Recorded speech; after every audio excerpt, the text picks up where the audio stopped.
So, Marty, is this your merchant banker, Shivam, is it? No, Justin. No. I do the news, the whiskey news every week, and I troll the internet looking for stories. And as you know, I've mentioned this lots of times now, that India is the biggest whiskey drinking nation in the world. And this guy, his face popped up, and he has opened a distillery in the Himalayas. He's a young guy, wants to bring premium whiskey to India, Indian, locally made, high quality whiskey in, well, probably possibly one of the most beautiful regions in the world. So, Shivam Ginglani, how are you? I'm very fine. How are you? Thank you for having me. No problem at all. Now, I read up a little bit ago, and you went to university in Manchester, and you studied, was it economics or finance, business? I studied economics from here in Delhi University. I'm from Delhi, India, and I did my undergrad in economics from here. And then I came to your part of the world doing finance and business economics from Manchester Business School. This is way back in 2013, a good 6-7 years back. Yeah. And was it then that you got a taste for whiskey, or like whiskey before you came over? I think when I was there, you used to pre-drink before going out to a club, a group of friends, and we usually used to have bourbon whiskeys, not the regular scotches. I think primarily because they're more palatable and slightly on the sweeter side as compared to a traditional scotch. And I think our go-to one was Jack Daniels back then. I think it's a great tasting whiskey. It's got a great heritage, but yet it's positioned as a young brand. So I think they've got a cool legacy there. So that's what intrigued me into this world. And I think when I came back home in India, and I started understanding this industry over here, all those premium whiskeys, you get for 25 pounds in the UK. Yeah. Are priced above the 3,000, 4,000 mark here in Indian currency in India. And I think probably less than 2% of India can afford that. So there's a huge gap, I feel, which could be addressed in terms of adding to the accessibility of great quality tasting whiskeys in India right now. When you look at the figures, for whiskey consumption in India, now, just to put this into perspective for a lot of people, India has twice the population of all of Europe. It's 4 times the population of America. And the best-selling Scotch whisky in the world is Johnnie Walker Red Label, which sells about 18 to 19 million 9-litre cases a year. Of the top 25 best-selling whiskies, now, I have to put a little caveat on that, because some of these wouldn't be classified as whiskies in Europe. Indian whiskies occupy 13 of the 25 positions. So there's Officer's Choice, Royal Stag, Howard's Fine, Royal Challenge, Bangalore whiskey. And the sales figures for these are just incredible. McDowell's, nearly 31 million cases. You're talking heading towards double what Johnnie Walker's producing. And it's just enormous. So I'll give my take on that. Undoubtedly, we are the largest consumers of whiskey in the world. We love our whiskeys. And I think if you look at Officer's Choice, that comes from an Indian company called Allied Blenders and Distillers. They're headquartered in Mumbai. And they are the ones who sold, I think, 34 to 35 million cases, and at its peak. So that's like you're saying, doubling what a Johnnie Walker Red Label is doing. But all these whiskeys are priced very, very economically in our country, right? So these are companies which started, growing, setting up based in the early 90s, like ABD, and they've taken around good 2 decades be here and be on top of the world in terms of selling their whiskeys at that many numbers. And I'm sure that Officer's Choice is selling in more than 50 countries right now, apart from India. It's just when you see it in black and white in terms of the sales figures, it's just, I mean, it's mind blowing. Now, Marty, can I ask him? I mean, you're saying this isn't going to be a premium brand, but it certainly looks a premium brand. When you look at the packaging of this, Shivam, it looks like a premium brand. It looks up there with the rest of them. I mean, that bottle looks pretty impressive coming out of that stream there. Yeah. So we here at Ginglani Distillers are maybe probably the second, third wave of whiskey makers here. You must have known of Amrut whiskey, the Amrut Indian Single Malt, which launched in 2004 in the UK. They were set up in 1948. We are probably the post-internet. So in India, internet became extremely cheap in post 2015. So what the consumers, the middle class of India, are right now looking at is access to global brands now. They're exploring, they're learning, they're traveling a lot more than what maybe my father's generation did, right? They were the first ones to head out. I think it's a great time. The next 2 decades, the next decade looks absolutely fantastic in terms of creating premium products, for the masses, because there's a huge bunch of Indians who are now spending more on experiences rather than buying their homes or cars. So I think a lot of that was happened in the previous generation. They were making saving for building their houses, buying their first cars. But I think our generation and the privileged ones have that in order. And I think right now we are asking questions like, where is my whiskey made, right? How does it taste? And those questions may be rudimentary or for the European market or the American market, but that's where India is at right now. Right. So if you look at Officer's Choice, it's made in some maybe 80 places in the country, right? And that's not a small task to manage. No.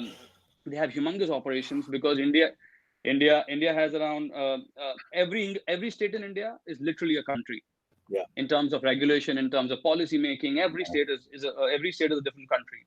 So what these Amruts and Officer's Choice have been able to establish is give a base, a confidence level to the next set of people like us to take it further, to level up. So I think you'll see makers from India coming about now in the gin space, in the whiskey space, in the beer space, presenting to the world more premium offerings, and that's what exactly we're doing at Ginglani Distillers here. Now, your brand is Black Bull. And as I've said, you are based in the Himalaya. Why did you decide to set up operations in what seems a very remote area?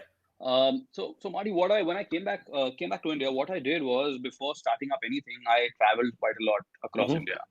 So I went to the northeast, beautiful place, a lot of green hills. I went to the south, which is the Deccan region in India. I went to the north.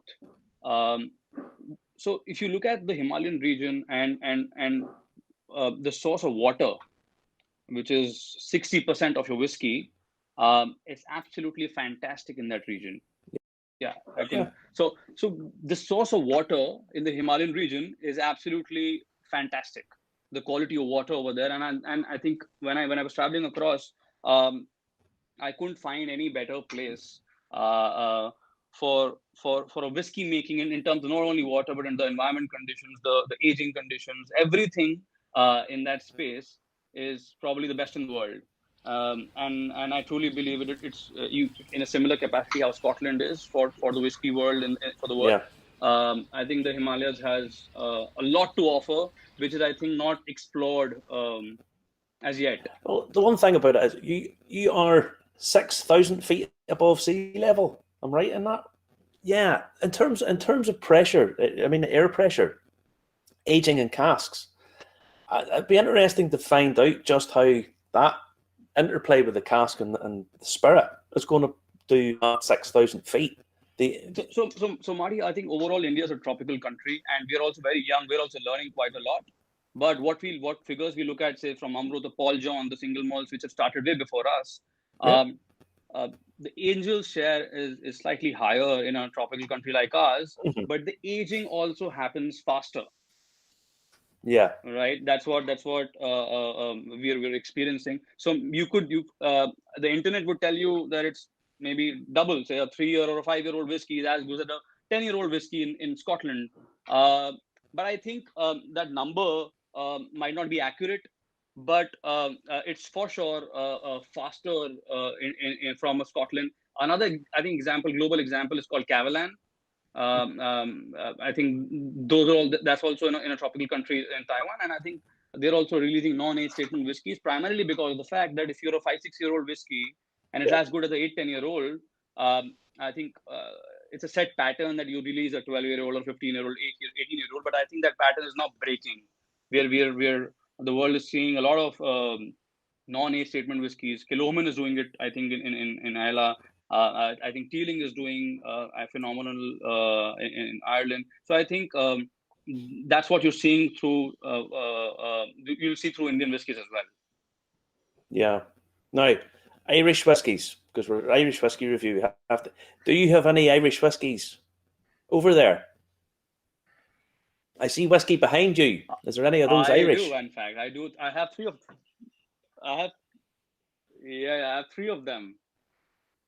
So you have the one which I think probably the world knows now. Everybody knows Jameson. Jameson. I think they're doing a pretty good job there. They are. I think I'm a fan of this guy called Conor McGregor. You must have heard of him. Oh yes. Have you heard of Conor McGregor? Maury doesn't like him. Yes, well, he doesn't like his whiskey. But I love him in case he fights me.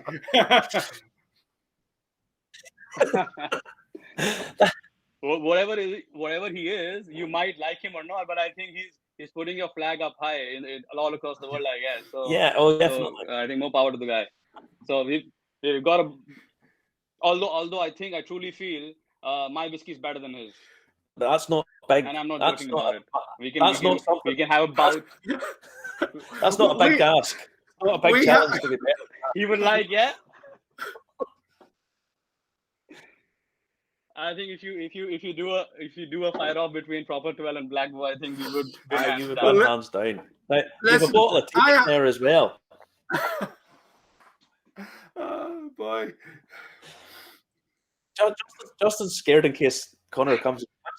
I've got another one, yeah. I'm yet to try this one. This just came in.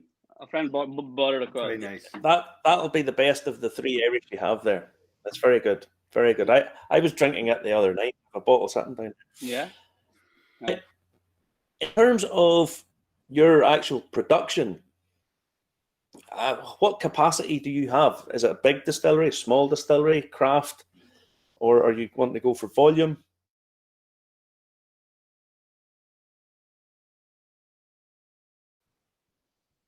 So we are yet to kick in big numbers. We're just sorting out. We're experimenting. We take help from sometimes a nearby distillery as well, because we don't have all that stock.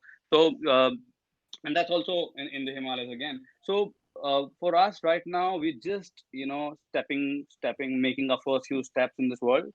What was surprising to me, Marty, was there were whiskeys made in the Himalayas earlier, right? In this region, in this part of the world, but no one really gave it that respect. No one really gave it the amount of respect that the region deserves. And I think we are doing that, and we've just made our first few steps. Good. And it was a pleasure that you reached out to us to explain our small little journey we've just begun. And I think there'll be a lot more in the future. And probably very soon we'll invite you guys over, and you'll get to taste. Do you have a background? Just wants to go already. Do you have a background in farming, Shivam? Do you have a background in any kind of farming? Because I see you there. You're actually in a field there. It looks like you're testing the chaff there, and I just think to myself, you can be book learned at Manchester University, but this is a big step for quite a young man. It is. So to answer your first part of the question, I don't have a background in farming, right? What I fundamentally feel is I collaborate with people. I learn from people, and I'm ready to mold myself. So this fundamental thing my dad told me. We live in Delhi. We're from Delhi, the capital of the country. Okay. And when you go down to the Himalayas, you have to carry your jacket. You have to carry your jacket, right? You have to mold yourself to the region. If you're going down to the beach, you'll have to wear shorts.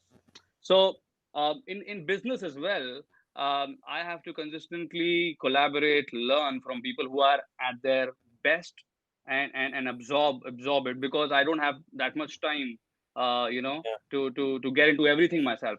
So we collaborate with different makers, and understand from their journeys, and what maybe in their current capacities they wanted to do, but they couldn't do it.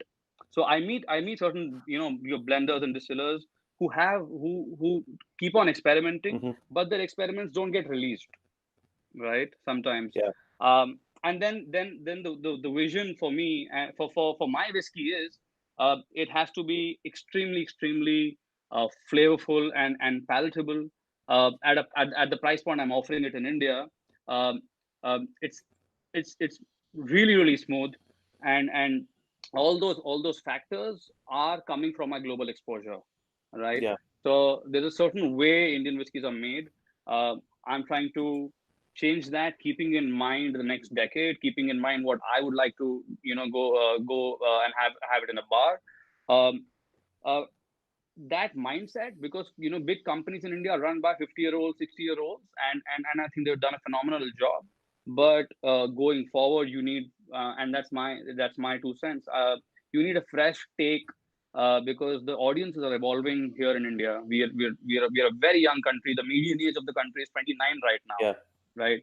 So we've got a glorious next 2 decades ahead of us, and I think every one of them will premiumize. Everyone will make sure their wallet size is increasing, and then they try great tasting whiskeys. And also, I think, Justin, Marty, what's happening here in India is, 2 decades back we might not have taken pride, to be honest, in the kind of quality Indian whiskeys were producing, right? But now I think, post 2015, I think, the younger crop is coming up, and giving you your great tasting Indian whiskeys, and we are taking pride in that. Just how the Irish already do. We are coming onto the global stage now, and we're winning awards, and we have the numbers to back us. Right? There's no doubt of that. We are 1.4 billion strong people. We're coming for the world now. You're coming for the world. I mean, in terms of the economy of the growth, 7+% a year, and obviously COVID has played its part in everybody in the world economy. But when you see the US has 2,000 distilleries in it now, I mean, India could have easily that, and there's going to be really exciting things coming out of India. I honestly think it's just an amazing place. Me and Justin are guides, and we get Indian groups coming over, and Indian people are so fun. They have a level of joy that most other countries just don't have. They're just fabulous people, hilariously funny in times, And what is it about Indian men and their hair? They're always the hair has to be always 100%. We don't have any hair, Marty. You're just jealous. Just jealous. Yeah, that's right. But Shivam, it's been a pleasure talking to you. Marty, I'll send some nice oil over to you. Yes. Get my hair. Justin needs to be wee mop, wee cloth just to get his hair shiny. Shivam, it's been an absolute pleasure, and I wish you all the success in the world, and we'll stay in touch. And if I can, I told Shivam about Irish poaching. He'd never even heard of poaching. I'm going to have to get a little bit of it sent over to him, because I could see I could see how Irish poaching might work in India, you know, because it's an awful lot cheaper than whiskey. Bags of flavour in it, you know. Maybe something for the future. Who knows? For a long time, poaching was illegal because it was made at home, and so there was no tax paid on it. And it's always been the poor relation of whiskey, but it's not really. Now it's a protected brand. But you must always pay the tax man, Shivam. That's the most important thing. The tax man always wants a bigger share than the angels. Isn't that right? A far bigger share than the angels. I just have to show my Chennai Super Kings. Oh, lovely! Yeah, fantastic. Like fantastic. You're a Dhoni fan. You're a Chennai Super Kings. Dhoni, what a player! I think Chennai Super. Absolutely fantastic. I think that guy is Captain Cool. Captain Cool, he definitely is. Shivam, it's been a pleasure. Thank you so much. Thank you so much, Marty and Justin, for having me. Yep. Right. All the best. Shivam, thank you very much. All the best. Cheerio. Bye-bye. Bye-bye. Bye-bye.